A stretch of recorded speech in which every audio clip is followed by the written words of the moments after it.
Hey, welcome to the Happy Rant podcast. I am Ted Cluck, joined as always in studio by my good friends and partners in radio, Barnabas Piper and Ronald J. Martin. Ronald, I couldn't help but notice the glum sadness in your voice. It's the glumness that says, I've been home for a while and I need to get on the road. And you're getting out of town soon, baby, and we're going to hear all about that. And we're going to talk kind of broadly just about this concept of conferences. Because I don't know how you guys do it. I don't know how you sit through multiple marathon-length Reformed sermons each week. But we'll get into that. But first, Piper, we have sponsor business to get into. We've got lavish, decadent leather goods, leather bags to talk about. So, Pipe, tell us about Saddleback Leather.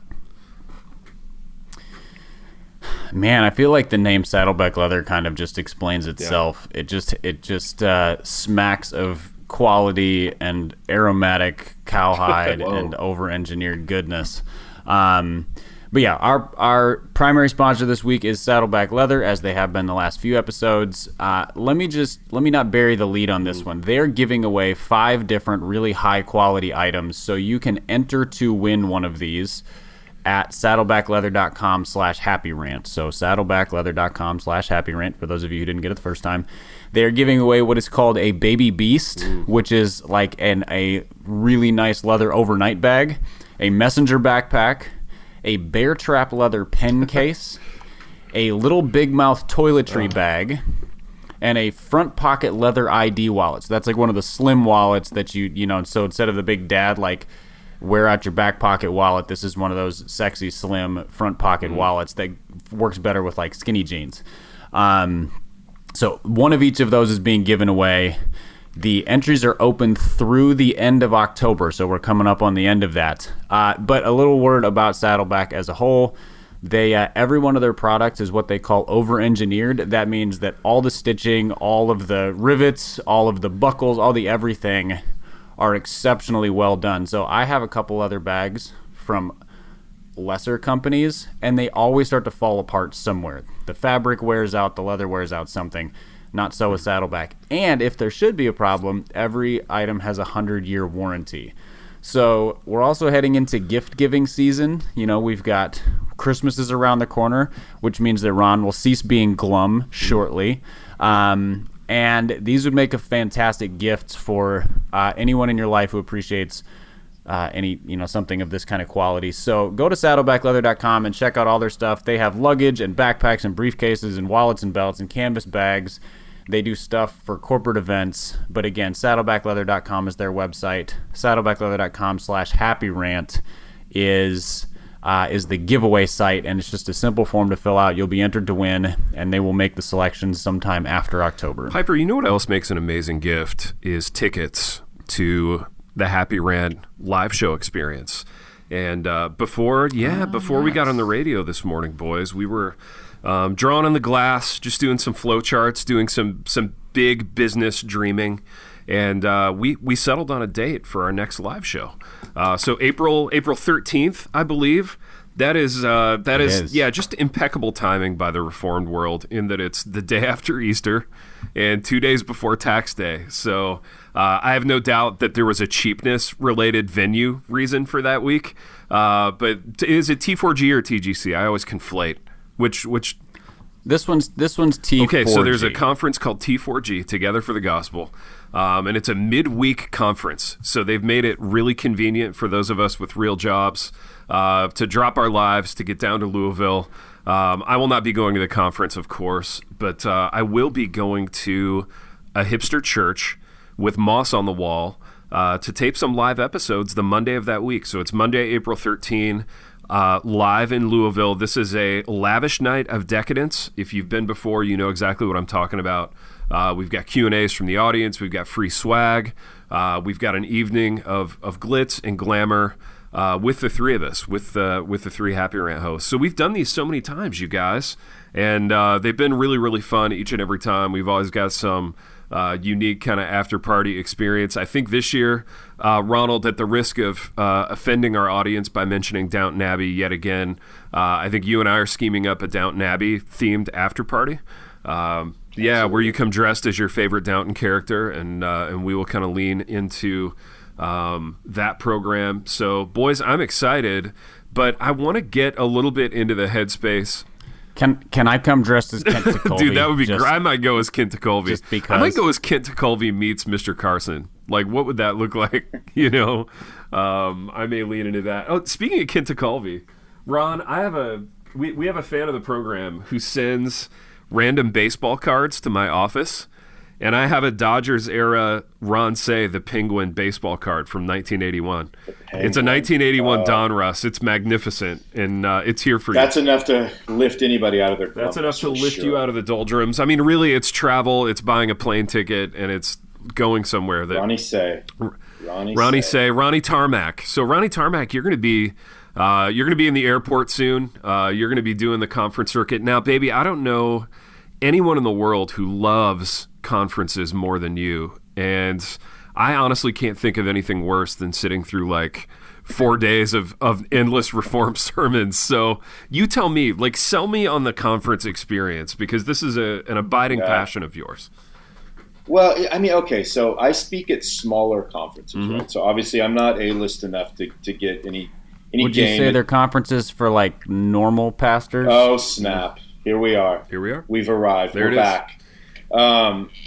So if we're talking about like the big concert experience, T, is that what you're talking about? The T4G? Dude, yeah, I'm talking about the thing where you Catalyst. Yeah, where you as a fan, like, you buy a ticket, like you go to the website, you get your ticket, and you're like, sweet, dude, I get to go to Louis, I get to sit for 4 days and listen to these dudes preach 45-minute sermons all the livelong day, right? Yeah, so here's the thing, man. So that's a little bit more representative of my past. Okay.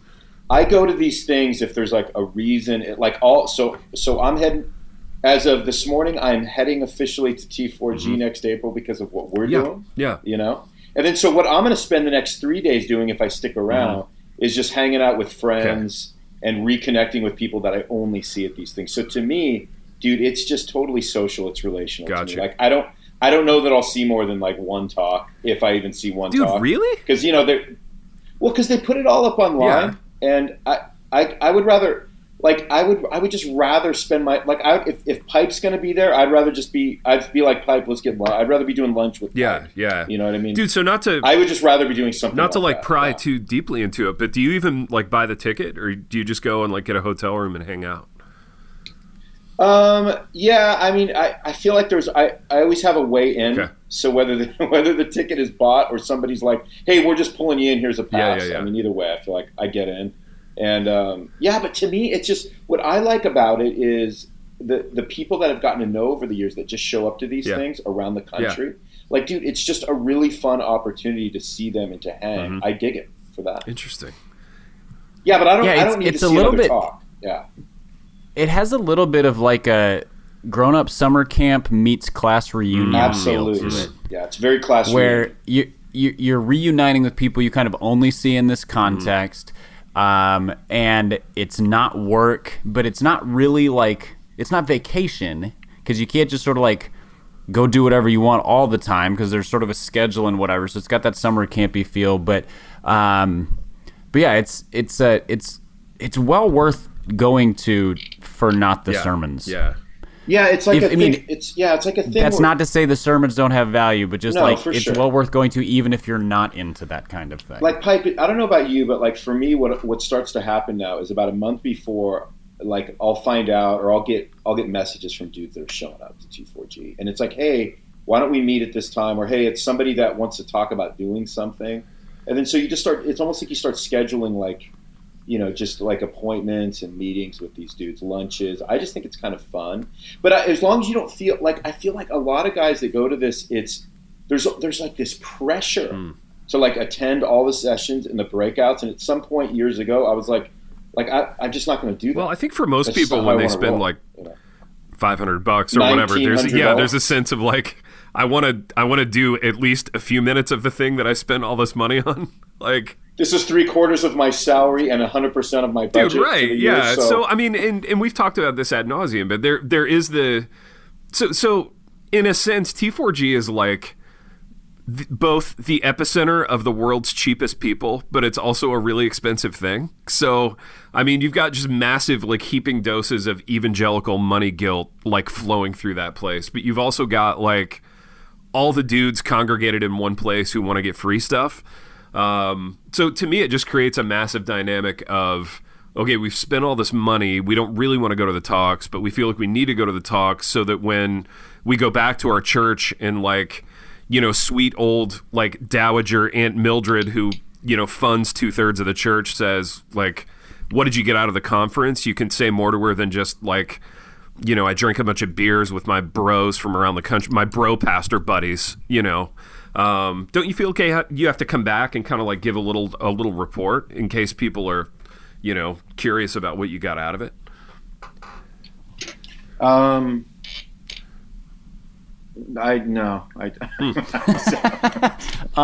No. Interesting.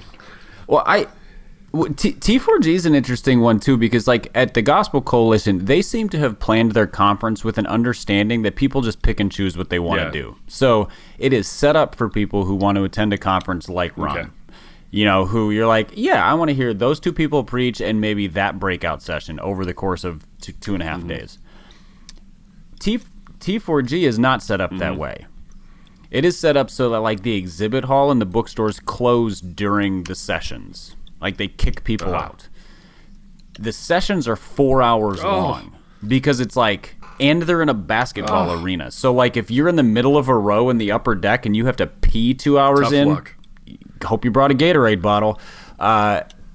And so it's and they don't tell you who's preaching when. It just says session 1, session 2, session 3. Brutal.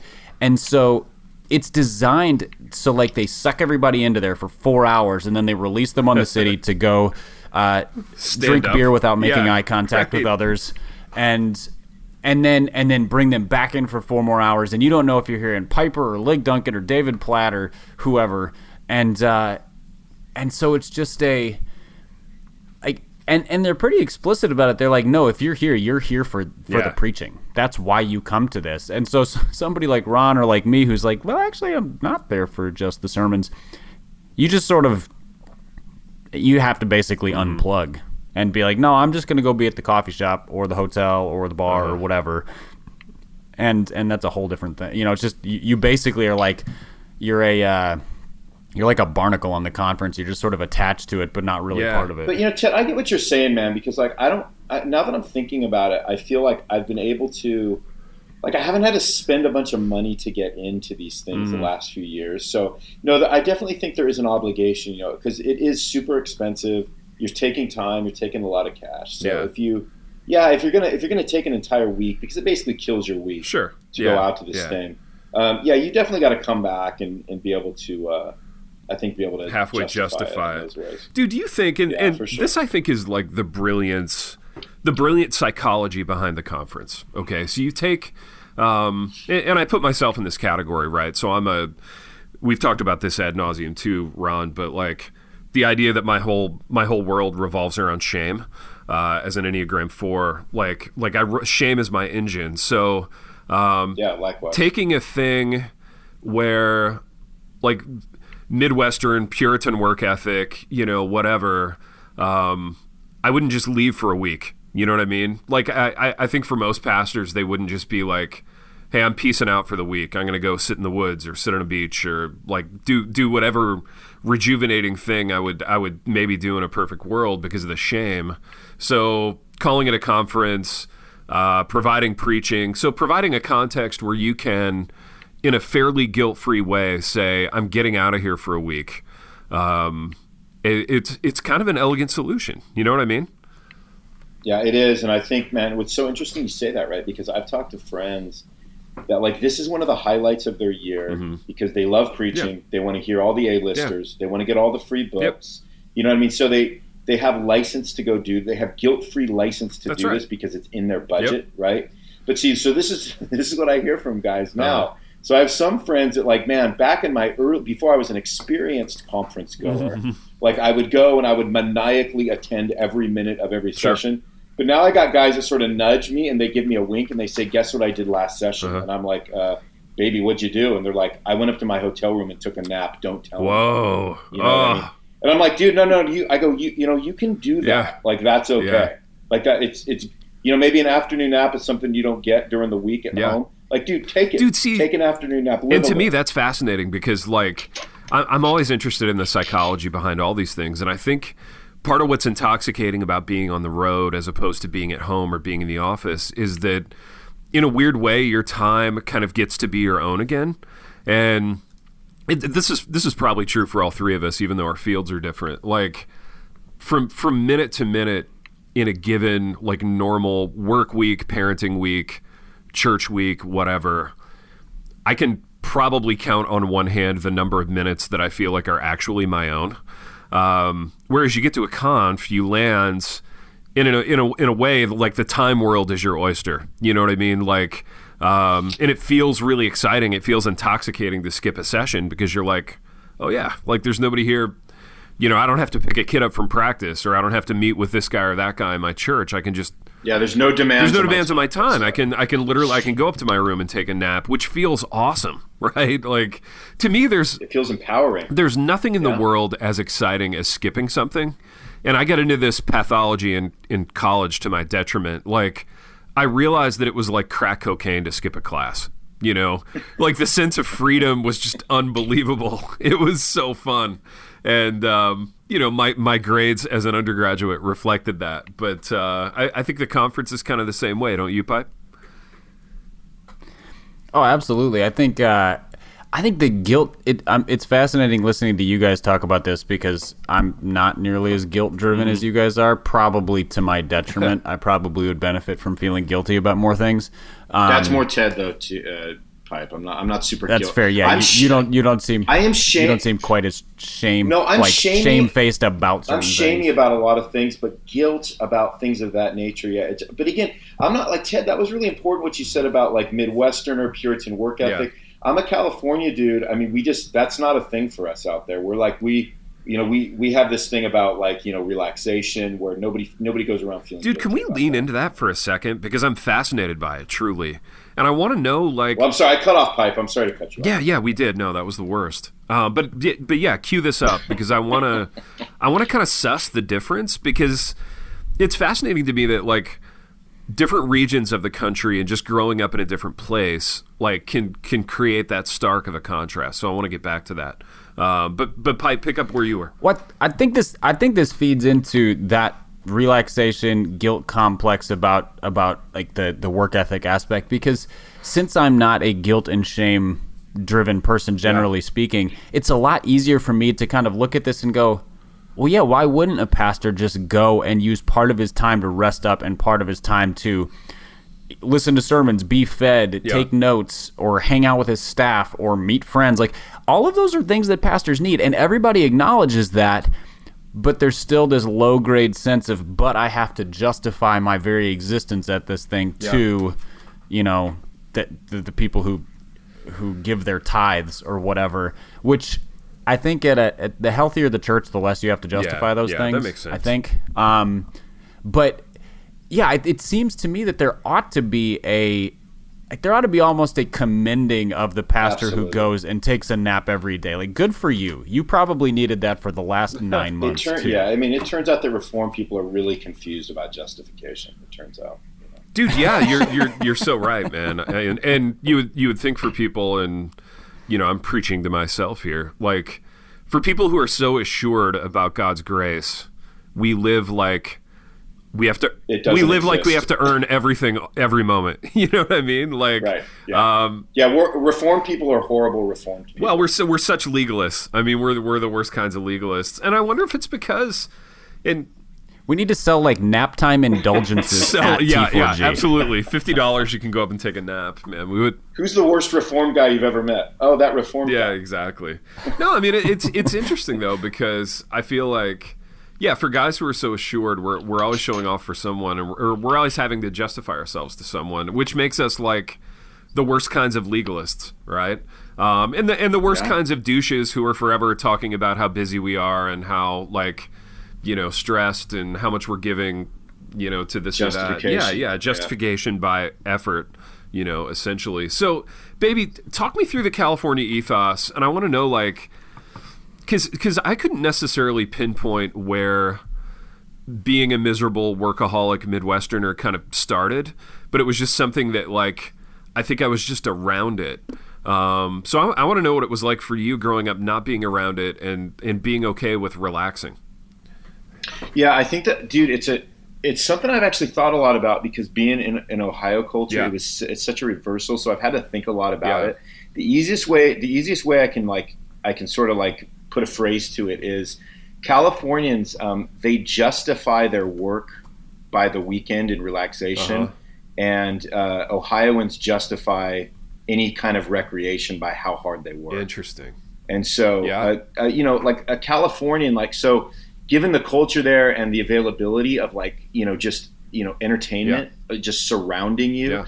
I mean, on Monday morning, everybody's goal is just to get to Friday afternoon so that they can get to the weekend, they can get out of Dodge, they can do the things they want to do. I mean, that really is like everybody's primary goal, is just to get through it, to get to the weekend. Yeah. And here, it's just it's so different. It's so completely different. Yeah. It's more of like there's the braggy, dude, I not only work 5 days a week, but I have these 3 businesses on the side. I also farm, and I haven't taken a day off in 9 months. And like, it's like they want some kind of an award for that, Well, they want.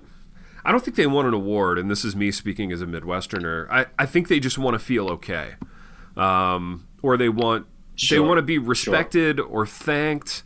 Like, because the Midwestern part of the Midwestern pathology is you don't want to be celebrated, right? You don't want to be patted on the back or put on a pedestal. I think you just want to feel okay. And part of feeling okay is telling everybody how busy you are, and how you have, like, so for the Midwesterner, and I've seen this change, Big R, just in our lifetimes, especially in church culture. So it used to be okay, and Pipe, I want to hear you speak to this too, because you're, I want to get that Minnesotan kind of perspective on it. It used to be okay to just have one job, and you work that job roughly from 8 to 5, Monday through Friday. And then, like you said, Ron, the weekend is yours. But in church culture, and just being in Reformed churches for the past 20 years, it's very much been I have my 8 to 5, and then I'm, like, selling this or that on the side. I'm often working, like, half or the whole day Saturday on my, like, raising ducks for homeschool kids business or whatever. Like, there's always some, like, chicken related side hustle. I mean, and it became this thing where if you take Saturday, you're almost lazy, and then Sunday, if you go to a Reformed church, of course, is like, 4 hours of church in the morning and then a little break and then another hour and a half in the evening. So yeah, it's this weird thing where effectively we're clocking in somewhere every day for almost the whole day. Yeah, and then you add like your kids, like 61 hours a week soccer games. Oh, totally. And then and then, man, you just 61 hours a week drama or music or whatever whatever your obsession for your kid is. Add that in, and then right. Your kid needs a full-time job that costs a full-time salary. Absolutely. That's essentially how childhood and adolescence works, as far as I can tell. Dude, isn't adulthood great? Yeah, it's wonderful. I wonder how much of this is generational as well as regional, because I feel like the 9 to 5 career type of job was an expectation of people of a certain age and generation much more than it is now. And some of that's like a make ends meet thing. Some of that's a everybody wants to be an entrepreneur thing. But I mean, I feel that, like, I have a full-time job and I make a salary and I have benefits and whatever, but I wouldn't know what to do with myself if I wasn't also doing something on the side. And for me, it's not like a essential oils hustle. It's the creative side of things. So it's writing, it's podcasting, it's whatever. And there's always this mixed response when people ask me, because they're like, "Oh, so you're a writer?" I'm like, "I write, but I would be homeless if I tried to make a living writing. I write because I really enjoy it, and occasionally I get paid for it." But people are kind of baffled at the amount of time or energy that goes into the side hustle, even while there's this low grade expectation of shouldn't everybody have a side hustle? And so people are sort of conflicted in their own minds. They're like, man, we're guilty if we don't do this, but it's insane to do this. Yeah, we're miserable if we're doing this, but we would never not do it, you know? And I think, I squarely put myself in that category where probably monthly KK and I have the conversation about we're doing too much, why are we doing all this? And then we don't change a dang thing. And, you know, I mean, part of it is... Well, if there's money attached to it, it's real hard to change. And I think because I did make my living as a writer for so long, like, I just got accustomed to never leaving money on the table. Like, I can't walk away from a payday because there might not be another payday, you know? And I think when you're freelance, like, that's the headspace you're in so much of the time, so... It's kind of like being an actor, really. Dude, it really is. Why you it really is. It's like why you see actors that, like, the year before they made a movie that got nominated for an Academy Award, you don't hear anything about them, and then a year and a half later they're doing, like, a Hallmark series. Well, yeah, dude. It's like, why is Robert De Niro doing, like, Dirty Grandpa 6 or whatever? It's because probably the same pathology. I mean, he can't walk away from it. Every job feels like your last job. Yeah. So, and you're scared that every job will be your last job. So, you know, as a writer, that's very, like, part and parcel with this whole thing. I do feel like we should probably say on the writing front that I get asked, I'm sure you do, Ted, because you actually teach people how to write, you know, kind of how do you get started, those kinds of things. And you know, there's the move from writing for exposure to when you get paid for it. You know, even if it's like $25 for an article, there has now been value attached to the words that you wrote down. Once you get paid, I mean, it was probably 2 years ago that I decided, I was like, oh, I don't want to write anything I'm not getting paid for. Dude. And because the 6 or 7 years prior to that was, I will write for just about anybody because that's what it takes to make it, whatever that means, exposure, whatever. And so it took me publishing 2 books before I realized I don't have to say yes to, like, a mommy blog who wants 7 ways to hug your children posts or whatever. And you know, or some church leader's site who's like, hey, write this thing about being a pastor's kid. I'm like, I already wrote a book on that. Just excerpt it. And so there are different stages for this. Once you get paid, it's real hard to give it up, nor do you have to. And it's real hard to go back to writing for the paycheck of exposure. Most definitely. So here's my question regarding conferences and this. So a big, like, drum that we bang in Reformedom for good reason is expositional preaching. So you're going verse by verse through, you know, the Bible. You can't do that at a conference because this isn't your flock, right? So my question to you guys is anybody talking about this thing at conferences? Like, can you go that topical? Are you allowed? Or do you still have to say, you know, today we're going to be in, you know, this passage and I'm just going to exegete this? Or could some Reformed pastor who we would listen to, right? Could Ligon Duncan or Pipe's dad or somebody get up here and go, look, I'm looking out at an ocean of miserable, shame-driven, legalistic workaholics, right? And you guys need to stop. Like, you need to change your lifestyle. That would require one of the speakers not being a guilt-driven, miserable workaholic. Shame-oriented That's workaholic. True, man. That's true. Yeah. And I don't know how many of our most prominent preachers are not pretty squirrely. I mean, there's a reason the mold has been created for all of these up-and-coming pastors. Man. That's so true. And they're all copying the other guys. That's so true.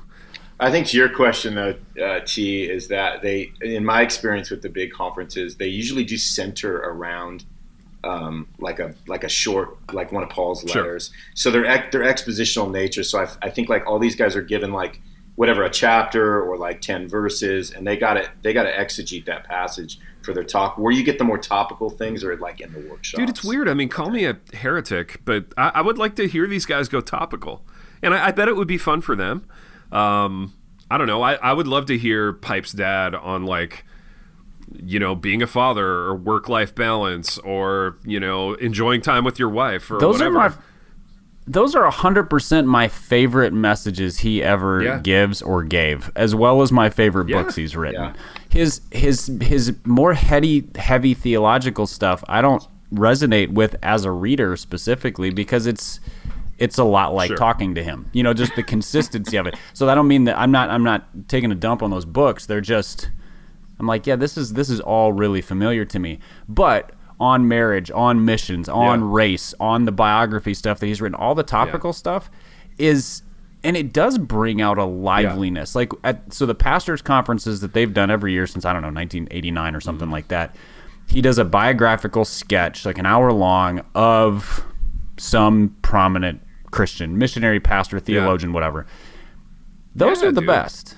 And it's so, I think because it's set against the backdrop of, 1,000 expositional sermons. And so I would love to hear Matt Chandler or David Platt or Lig Duncan talk about surviving in ministry, or making it through cancer, or marriage, or parenting, or work home life balance, or these kinds of things that I think would probably help the pastors in the room significantly more than setting another example of what your sermons are supposed to look like. I know, but that's the fear though, right? Because it's like, because they're so aggro about expositional preaching, and like you said, T, which is good, in terms of how we feel like local church ministry should be from the pulpit. But at the same time, it's like, for a conference, I just think it would be really, really valuable to have it maybe be a little more, topical oriented in nature. Again, just for the reasons why Pipe said, right? Like, man, I definitely want to hear, like Chandler, you're a guy that's like president of Acts 29 of a $20 million person mega church and dollar. And you got your steak company. Tell us how your anxiety level is today. Yeah. I'd love to hear about Dude, that. right. What's it like to be a steak tycoon? Tell me about exactly. that. Yeah. Steak tycooning. It's like the next thing. Like, tell us about how we can start our Dude, own every other company. pastor is going to be a steak tycoon now, because Matty Chan's tried to do it, I mean, I am. I can tell you that. You got a right little now. steak side business, Big R? I got a little herd. Vegan steaks. I got a herd of vegan steaks that are coming out. Of course at some point. Yeah. Well, boys, we are nothing if not businessmen, and we're nothing if not miserable, shame-driven workaholics who have other things to go to quickly. So, Pipe, I'm going to have you tell us about Dwell Bible, which is a thing that probably the three of us need to listen to more often. And I want to hear about that, and then we got to get out. So, Piper, tell us about Dwell. Yeah, for all you shame-driven workaholics out there, you probably feel guilty about not having enough time to actually be in your Bibles. So Dwell Bible app is a great remedy for that, because it's an audio Bible that you can take with you anywhere. And they just rolled out a feature that you can do offline listening, so you can download chapters, books of the Bible, passages, and listen if your phone connection or your Wi-Fi stinks. For example, if you live in Ashland, Ohio. So if you go to dwellapp.io, you can see kind of what they are, what they offer. If you go to dwellapp.io/Happy Rant, they have a special 33% discount for our listeners. So that's $20 a year to subscribe, or $100 for a lifetime subscription. Here are some of their features. They have listening plans to help you get through books of the Bible, thematic things, or listen to the Bible in a year. They have like listen and reflect, where you can put something on repeat with certain amounts of silence between, for memorization, for prayer, for reflection. They have different readers. They have musical backgrounds. They're rolling out some new narrators in the coming months as well to kind of add additional styles, voices. And they're all very normal readers. So some British accent, a guy who's sub-Saharan African and has, there's a freshness to listening to him. There's a whole spectrum of these things. So I use Dwell, Ted uses Dwell, Ronnie uses Dwell. We all like it. We use it kind of in different ways. But go to dwellapp.io/Happy Rant to check out the offer that they have for us. I think they also have a free trial time if you just want to check it out and see if it's the right thing for you. But check that out. We love it. It's a really great way to have the Word in your life, even if you don't, if it's hard to sit down and take 30 minutes to read your Bible and really focus and reflect. Boys, we have done what we always do in this program, in that we have wandered to and fro throughout these topics. And until next time. The Happy Rant is brought to you by Resonate Recordings. If you go to resonaterecordings.com, you can see the full range of services they offer. So if you're considering starting a podcast, they are the ones we recommend going with. Again, go to resonaterecordings.com to see their prices, to connect with them and ask any questions, and to see what they can do to help you launch, edit, master, and improve your podcast. Again, go to resonaterecordings.com to see what they can do to help you launch and improve your podcast.